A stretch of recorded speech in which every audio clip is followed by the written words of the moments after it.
A continuación, presentamos con profundo aprecio y gratitud a Gerardo Cárdenas desde Estados Unidos.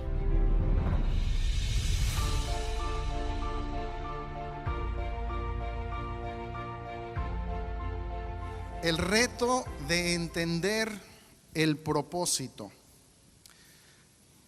Es un reto. Estamos hablando de retos, estamos siendo retados en esta jornada, en este tiempo, en estos días que estamos aquí.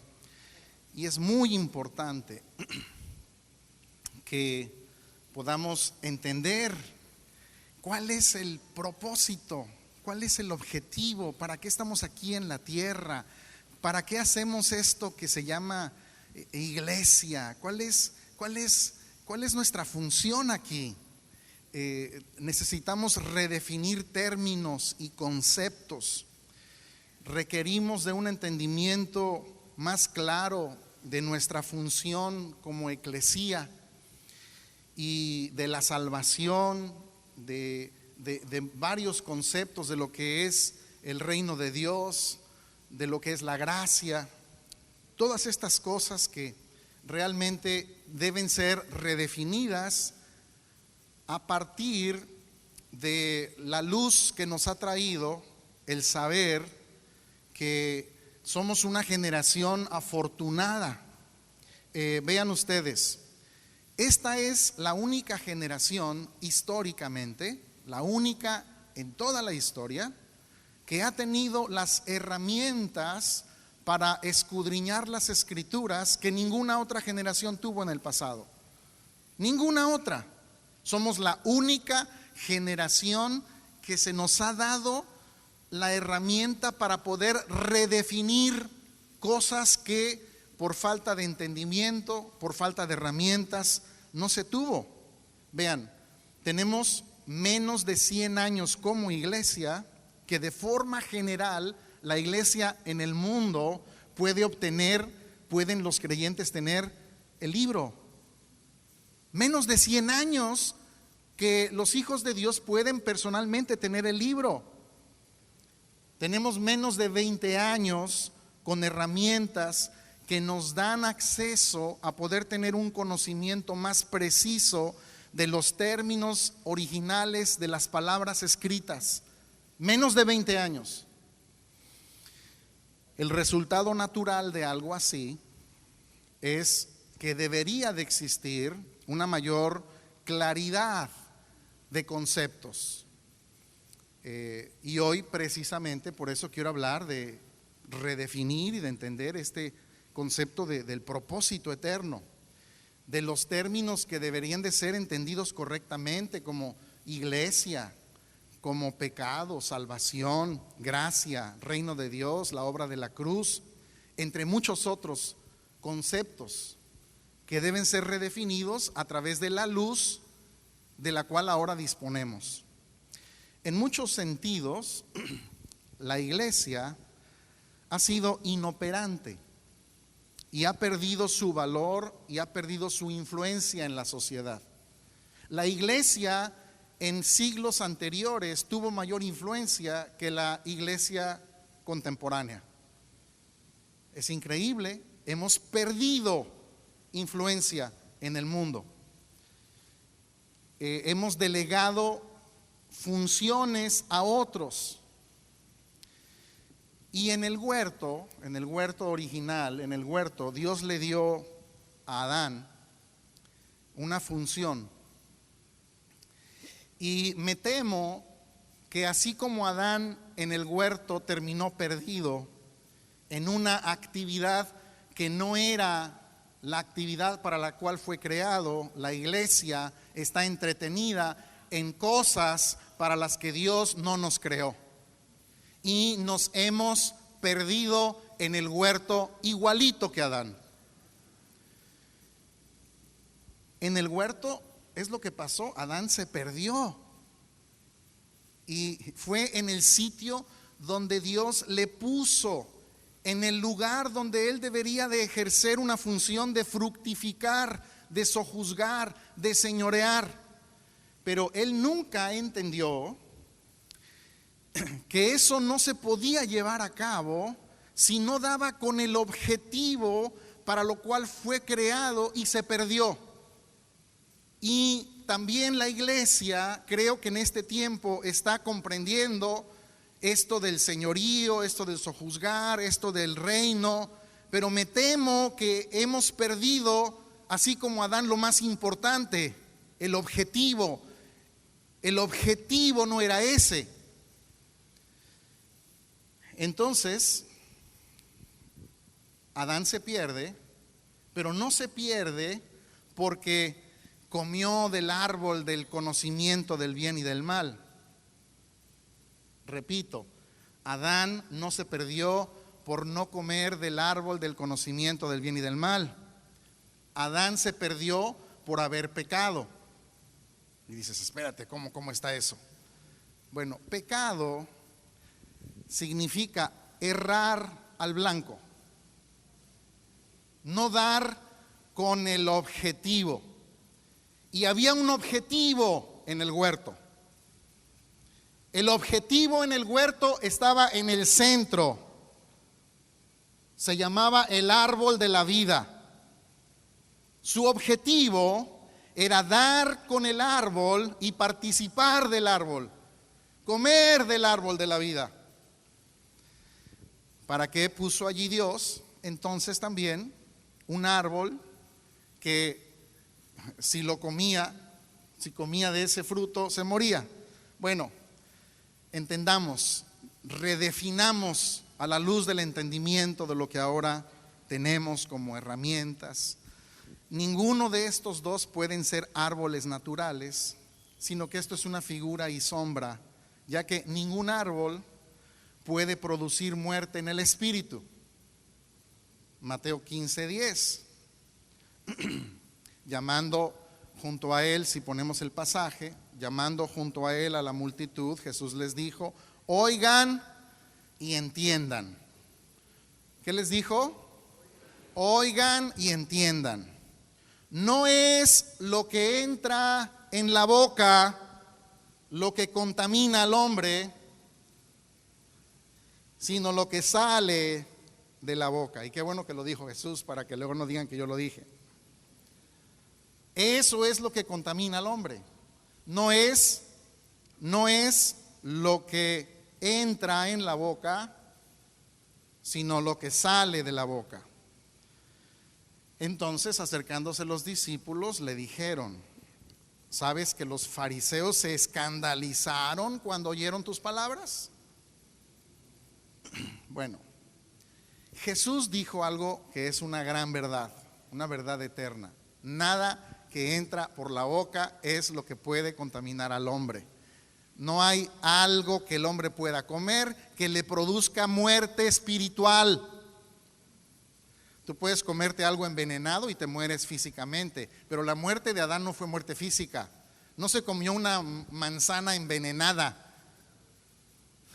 La muerte fue una muerte física. Nada que puedes comer con la boca puede producir que te mueras espiritualmente. Ni tampoco existe un árbol físico que del cual puedas comer y eso te dé conocimiento. Lo único que te puede dar conocimiento son los conceptos o las enseñanzas. ¿Cierto? Nada que puedas comer te hace conocer más. Y si hay algo por ahí que tú tengas, dámelo. Yo quiero comer de eso. Pero si tú puedes comer enseñanzas, entonces cambia tu conocimiento. Cuando comes enseñanzas, tu conocimiento cambia. Jesús dijo: no coman de la levadura de los fariseos. Escucha, Jesús dijo: no coman de la levadura de los fariseos. Ahora, Jesús no se refería a algo físico.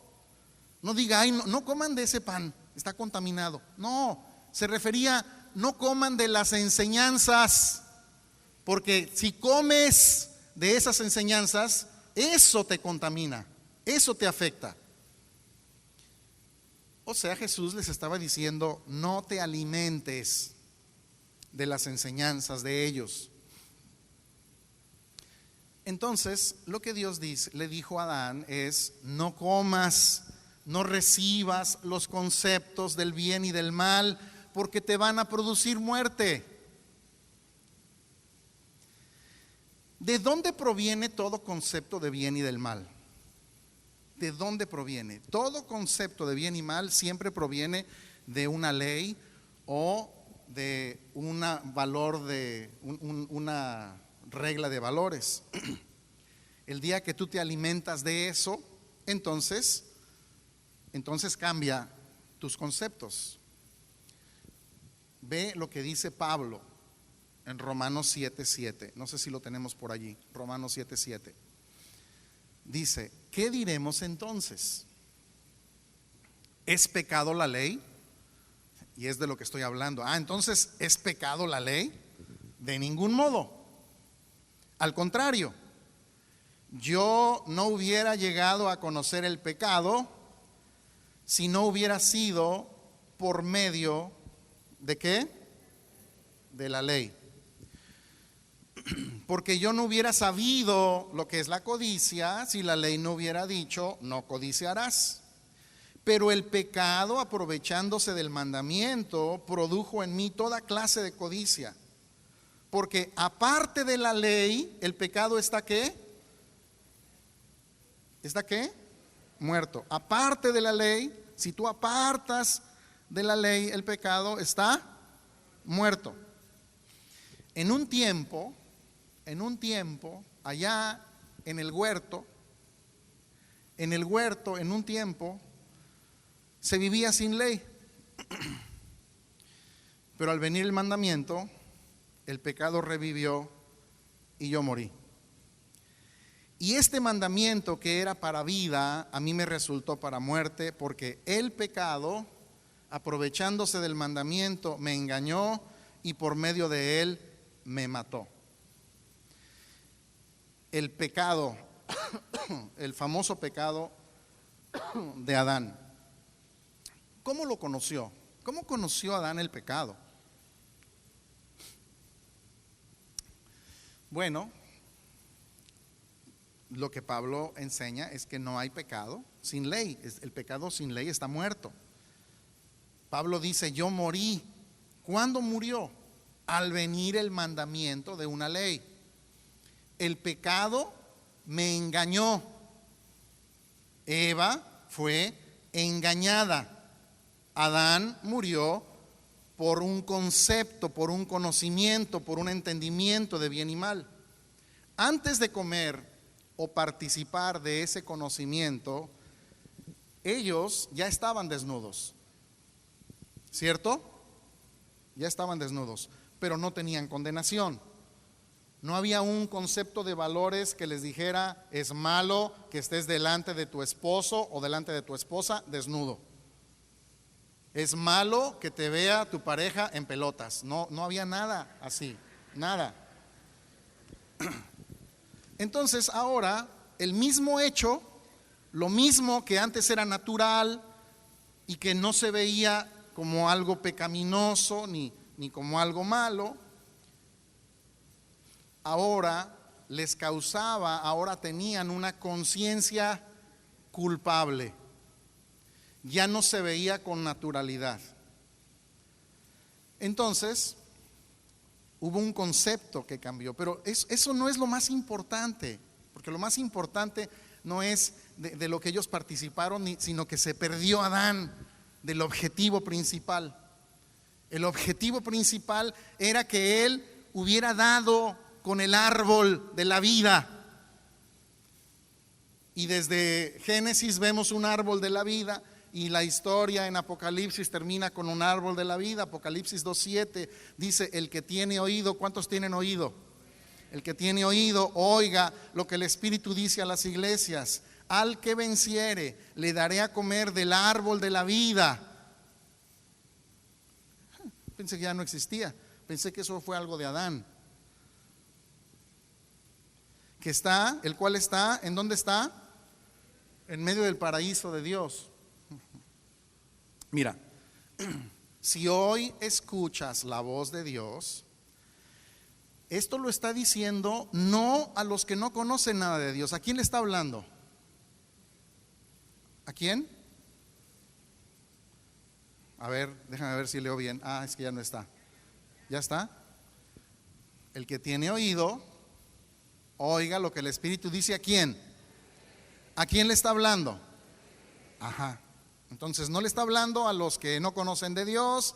¿Le está hablando a quién? A la iglesia. Ok.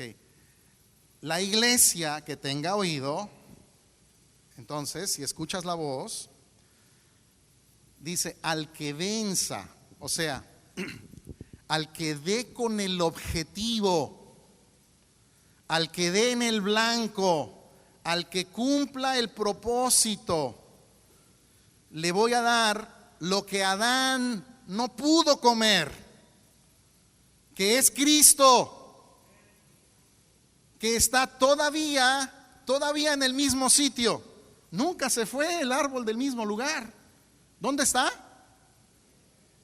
En el paraíso.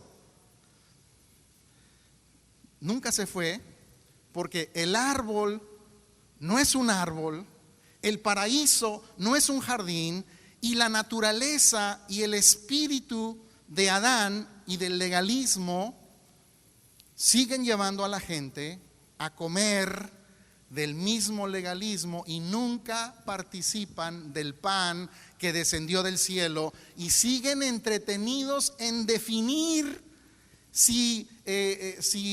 cómo es la cosa, que si vamos a tener el conocimiento del bien y mal, que qué es lo bueno, qué es lo malo, cuáles son las leyes, cuáles son las cosas que tienen que hacer los creyentes, cuáles son las cosas que no se permiten, y seguimos entretenidos en tantas cosas y nunca nos concentramos en lo más importante, que es comer de la vida de Cristo. ¿Sí? Es lo que nos hace sabernos justos y no tratar de seguir presentando nuestras propias ideas, que va a resultar en lo mismo que hizo Adán y Eva. Es tratar de ponernos hojas que nos presenten delante de Dios, que si la hoja tiene que ser hasta la rodilla o si tienen que ser hasta los tobillos, sin entender que lo único que cubre es la piel, pero no por el tamaño de la piel, ni por el color de la piel, ni por el tipo de animal, sino por el sacrificio y el derramamiento de sangre que cubre todo pecado.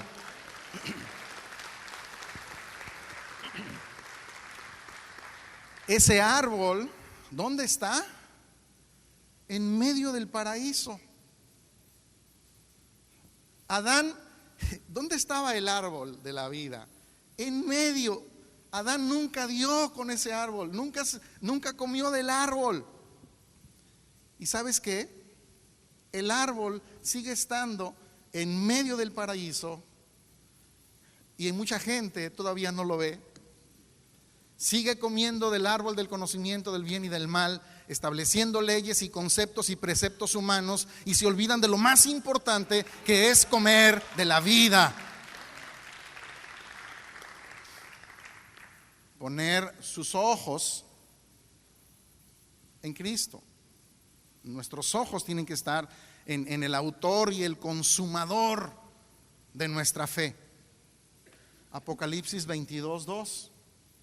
Otra vez el mismo libro del final. En medio de la calle de la ciudad, y a uno y a otro lado del río. O sea, como para ver si en medio te pierdes y no das con él. A ver, te lo voy a poner más fácil. Te lo voy a poner a uno y al otro lado.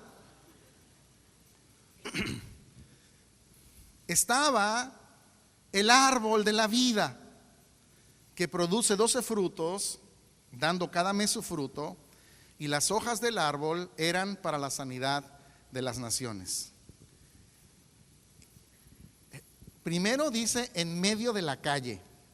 Fíjate, es la única calle en esa ciudad. O sea, no hay calles. Es la única calle por la que puedes transitar, y en medio de la calle, o sea, por donde vayas, te vas a topar con el árbol. No tienes opción. O te topas con el árbol o te topas con el árbol. ¿Sí? Y el único río está a los dos lados del río. La ciudad es la iglesia, o sea, lo que la gente debe ver, oír, oler, entender, respirar y escuchar en la iglesia es Cristo. Porque Cristo produce un fruto, y es un fruto que se da en todo tiempo. El árbol, ¿cómo se llama ese árbol? ¿El árbol de qué? De la vida. Los naranjos, ¿qué fruto dan? Los nogales, ¿qué fruto dan? Le dudaron, ¿verdad?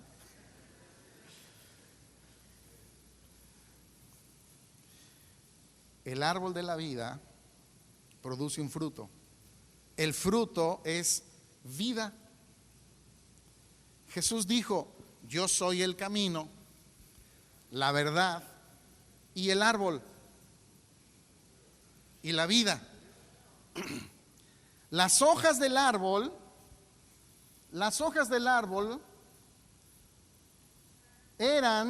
producen, realizan, dan como resultado que las naciones son sanas.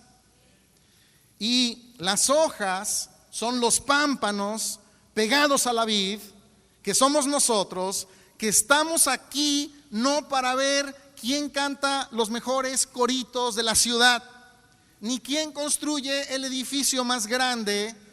No estamos aquí para ver quién hace las reuniones más espectaculares, ni quién tiene los mayores programas de radio y televisión, sino estamos aquí para que nosotros produzcamos sanidad de los sistemas económicos, sanar la educación, sanar las empresas, sanar las familias, sanar las instituciones, sanar las universidades, sanar la filosofía, sanar las artes, sanar los medios, sanar la política, sanar los valores y sanar nuestro mundo.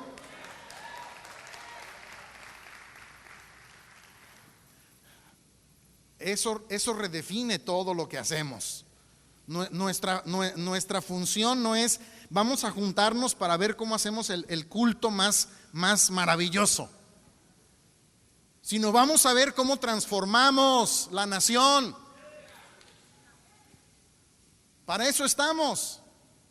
Tiene que haber una redefinición de nuestra función como iglesia. Apocalipsis 22:14, bienaventurados los que lavan sus ropas para tener derecho al árbol de la vida y para entrar por las puertas en la ciudad. Y esto no se trata de una lavandería espiritual. Hay algo que es el tema central de la revelación bíblica desde el principio. Y es la ley y la gracia, la justicia del hombre y la justicia de Cristo, la condenación de la ley y la vida en el Espíritu. En Génesis vemos nosotros a Adán caído, no tanto porque participa de los conceptos del bien y del mal, sino ese es el resultado de no haber comido del árbol de la vida, y todo aquel que no participa del árbol de la vida termina comiendo del árbol del conocimiento del bien y del mal. O sea, el errar de Adán no fue comer de ese árbol incorrecto, sino no haber comido del propósito para lo cual estaba allí. En Génesis vemos entonces a este Adán caído, a este Adán perdido, y vemos también en Génesis a Abraham que creyó a Dios y su fe le fue contada por justicia. No vivió por la ley, sino que él vivió por la fe. Él no comió del árbol del conocimiento del bien y del mal, porque si no, no hubiera alcanzado la justicia de Dios. Adán es el modelo incorrecto. Abraham es el padre de la fe, es el hombre que agradó a Dios por la fe. Adán vivió en maldición, Abraham vivió en bendición. Adán tenía una conciencia culpable. Abraham tenía una conciencia limpia. Adán rehuyó a la voz de Dios. Abraham creyó la voz de Dios. Adán transmitió la naturaleza de pecado. A Abraham transmitió la promesa de redención. Adán dejó condenación y muerte como herencia. Abraham dejó justificación y vida como herencia. Adán maldijo la tierra por su desobediencia. Abraham bendijo la tierra por su fe. Adán con trabajo comió todos los días de su vida. Abraham por la fe fue prosperado y bendecido. Por Adán fueron malditas todas las familias de la tierra. Por Abraham fueron benditas todas las familias de la tierra. El tema central de las epístolas de Pablo es la justicia por la fe y la formación de Cristo en los creyentes. Ninguna cosa que el hombre pueda comer físicamente le puede traer separación y conflicto con Dios, como aquellas cosas que el hombre cree, lo que el hombre cree. Y el día que Adán participa de los conceptos de bien y mal, que solamente pueden provenir de una ley, ese día murió. El que tiene oído, que entienda. Génesis 3:1 dice: la serpiente, aquí hay otro personaje, famoso personaje, del cual hemos hecho toda una fábula. La serpiente era más astuta que cualquiera de los animales del campo que el Señor había hecho, y dijo a la mujer: ¿con que Dios les ha dicho no comerán de ningún árbol del huerto? La mujer respondió a la serpiente: del fruto de los árboles del huerto podemos comer, pero del fruto del árbol que está en medio del huerto, Dios ha dicho, no comerán de él, ni lo tocarán para que no mueran. Y la serpiente dijo a la mujer: ciertamente no morirán, pues Dios sabe que el día que de él coman se les abrirán los ojos y ustedes serán como Dios, conociendo el bien y el mal. Cuando la mujer vio que el árbol era bueno para comer y que era agradable a los ojos y que el árbol era deseable para alcanzar sabiduría, tomó de su fruto y comió. También dio a su marido que estaba con ella y él comió. Entonces fueron abiertos los ojos de ambos y conocieron que estaban desnudos y cosieron hojas de higueras y se hicieron delantales y oyeron al Señor Dios que se paseaba en el huerto del día. Entonces el hombre y su mujer se escondieron de la presencia del Señor Dios entre los árboles del huerto. Hasta allí.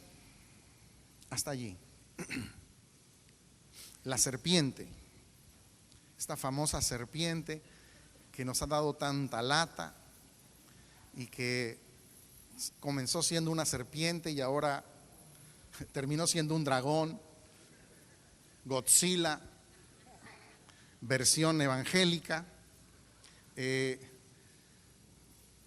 Las serpientes no hablan, señores. Dios no les dio imagen y semejanza, no les dio un cerebro para que hablaran, así como ningún árbol da conocimiento o sabiduría. Las serpientes lo que hacen es que muerden e inyectan veneno que producen muerte. Eso es lo que produjo la serpiente al inyectar en la mente conceptos de engaño que produjeron separación de Dios, condenación, pecado. Romanos 3:13 dice Pablo, sepulcro abierto es su garganta. Habla de los hombres que no tienen el conocimiento de Dios. Engañan de continuo con su lengua. Veneno de serpientes. Caray. Yo pensé que nada más las serpientes tenían veneno. Veneno de serpientes hay bajo sus labios. ¿A qué se refiere Pablo? Al mismo veneno, al mismo veneno que envenenó la mente de Eva en el huerto. Es un veneno inyectado por serpientes, conceptos, preceptos, conocimiento de bien y de mal. Mateo 23:33. Jesús, afortunadamente es Él el que le habla a todos los fariseos religiosos, los más religiosos y los que más amaban el guardar la ley y decir que ellos eran santos, santos, santos, y les dice: serpientes. Ah, caray, ¿cómo? Eran hombres. Serpientes, camada de víboras, ¿cómo escaparán del juicio del infierno? Ah, entonces si yo entiendo ahora los conceptos correctos, eso deja de ser una fábula de ciencia ficción y son conceptos, porque el día de hoy ese mismo árbol de la vida y ese mismo árbol del conocimiento del bien y del mal, el hombre sigue comiendo y el hombre sigue perdido sin dar con el objetivo. Es lo mismo. La escritura maneja el mismo concepto desde el principio hasta el final. Es de lo mismo que ha venido hablando Pablo. Es lo mismo que Pablo explica así de manera magistral en todas sus epístolas. El Génesis lo presenta de una manera en figuras. Por eso Pablo en 2 de Corintios 11 dice: temo, y le dice a la iglesia: temo que así como la serpiente con su astucia engañó a Eva,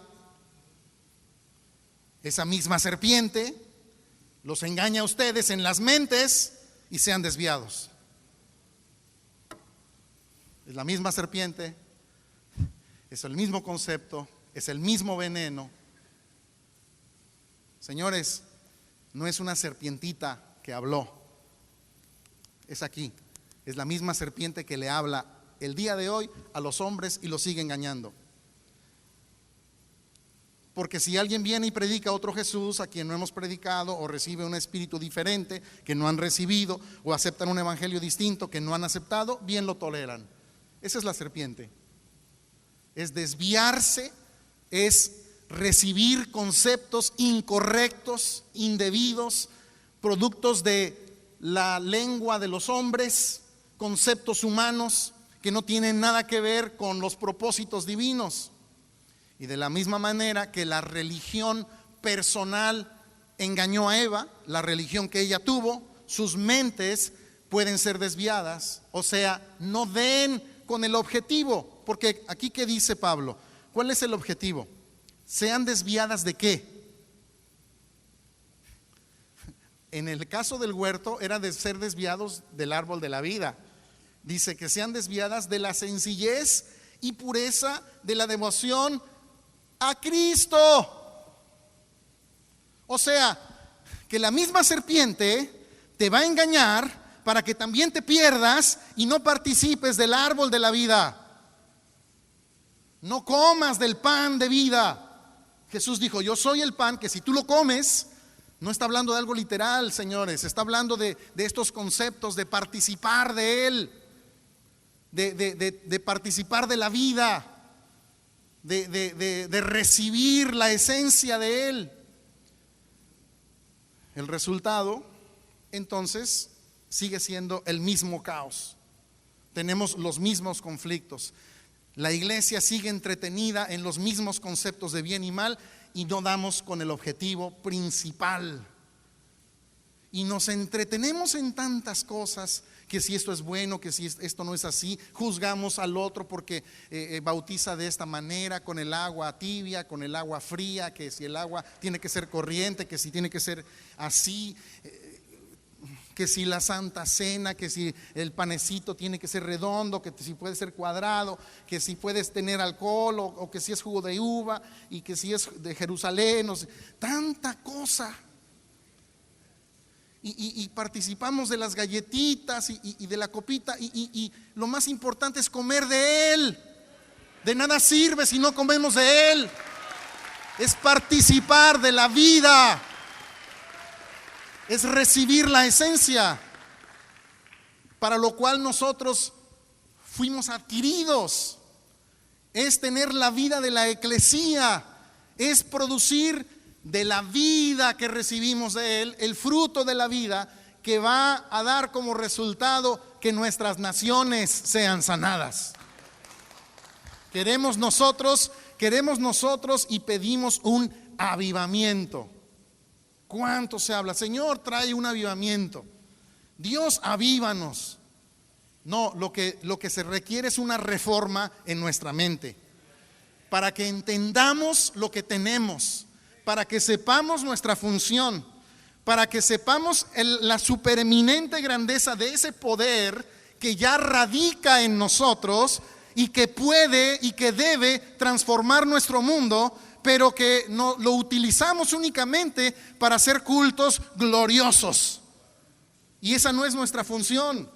Nuestra función es cómo vamos a producir que el mundo sea transformado a un mundo que opere más con la mente de Cristo, a una sociedad que opere más con los valores divinos.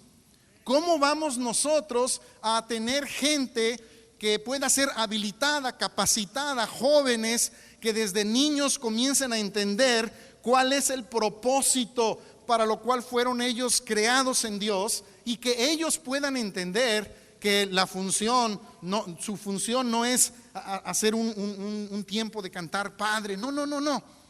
¿Qué vamos a hacer para transformar nuestras naciones? ¿Quiénes se van a ir a los medios artísticos para, con una función apostólica allí, puedan realizar la función de la transformación? ¿Quiénes van a ir a la función dentro de las áreas gubernamentales? ¿Quiénes van a ser los empresarios, los industriales, los profesionistas que van a transformar el medio donde ellos van a influenciar las cosas para que haya una transformación? Esa es nuestra función. Lo están, desgraciadamente, lo están llevando a cabo los musulmanes, lo están llevando a cabo mentalidades erróneas y están avanzando. La mentalidad y toda esta agenda homosexual que cada vez está más desvirtuado. En México se acaba de aprobar que ya los niños pueden ir con falda y no hay problema. No sé cuántos sexos y variedades de sexos hay allá, pero o sea, no existe límite. La mente del hombre no existe límite. El conocimiento del bien y del mal no tiene límite. Lo que para uno puede estar bien, para el otro no. Los valores están tergiversados. Tú pregúntale a un narcotraficante, ¿qué prefieres? ¿Tener un hijo narcotraficante u homosexual? ¿Y qué crees que te va a responder? Te va a responder, no, yo quiero un hijo que sea narcotraficante. Eso es bueno. Pero no homosexual, no, eso es malo. Y tú pregúntale a un homosexual, ¿qué prefieres si tuvieras un hijo? ¿Tener que sea homosexual o narcotraficante? Y te va a decir, no, narcotraficante no, que sea decente. Homosexual, pero decente. Porque cada quien tiene su escala de valores. El mundo tiene una escala de valores. Y eso es lo que tenemos que sanar. Eso es lo que tenemos que cambiar, para que la gente sepa que existe solamente una identidad. Pero esa identidad solamente la pueden encontrar cuando los llevamos al árbol, cuando les damos las hojas para que sean sanados.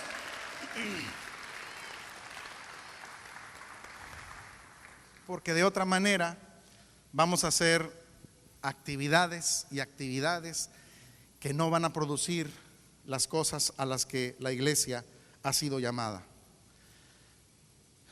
En la historia de las naciones existen marcas de hombres que aún sin toda la luz de el conocimiento escritural hicieron lo correcto en su tiempo, con la poca iluminación que tuvieron de su función en su tiempo. Un sacerdote católico fue el que convocó la independencia en México. Fueron hombres creyentes en la Escritura los que forjaron la nación de los Estados Unidos y basaron la Constitución en las Escrituras. Hombres que no tenían todas las herramientas que el día de hoy tenemos, pero lo poco que entendían lo aplicaron bien. Hoy pareciera que el estar involucrado en la vida de las naciones no es parte de la iglesia y hasta es mal visto. Hemos aceptado conceptos que no tienen nada que ver con nuestra actividad, nada que ver. Cosas que hacemos que no nos apartan diametralmente de lo que tenemos que estar haciendo. El carácter de una persona espiritual no se mide por los días de ayuno que tiene, sino por la cantidad de días productivos que tiene. Así deberíamos de medir a las gentes. No se mide por si oras a tiempo, sino pagas tus deudas a tiempo. Porque somos muy buenos para orar a la hora indicada en el reloj, pero a la hora de pagar nuestras deudas, seguimos orando para ver si Dios suple nuestra necesidad. No se mide por si mantienes mucha comunión en oración, sino si tú mantienes comunión con tu esposa. No se mide por si eres respetado en tu iglesia, sino si eres respetado en tu trabajo. No se mide por ver cuántas visiones en éxtasis puedes tener, sino por tener una visión que motive tu existir. Necesitamos retomar el orden correcto de nuestra existencia, participar del árbol, no nos perdamos. El objetivo es comer de él, porque si no comemos de él, vamos a estar haciendo hojas de diferentes colores, hojitas grandes, hojitas chiquitas, para presentarnos justos delante de Dios.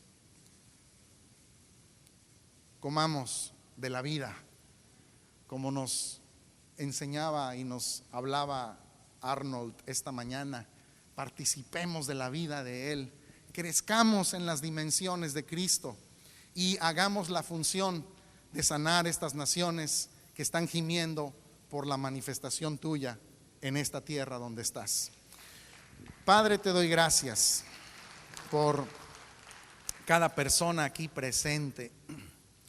Te doy gracias por este tiempo en donde estamos siendo edificados, construidos, y pido que tu Espíritu Santo nos ayude a redefinir y a comprender las cosas que en nuestro entendimiento natural no podemos comprender, pero que aquellos que pertenecemos a tu Espíritu las podremos comprender porque pertenecemos a ese orden, al orden tuyo.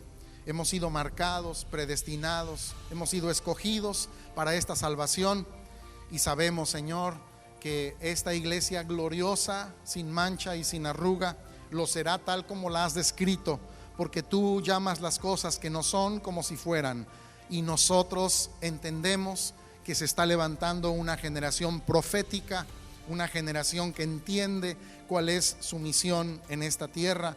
Y Señor, agradecemos por todo lo que nos estás dando en Cristo Jesús. Amén y amén. Muchas gracias.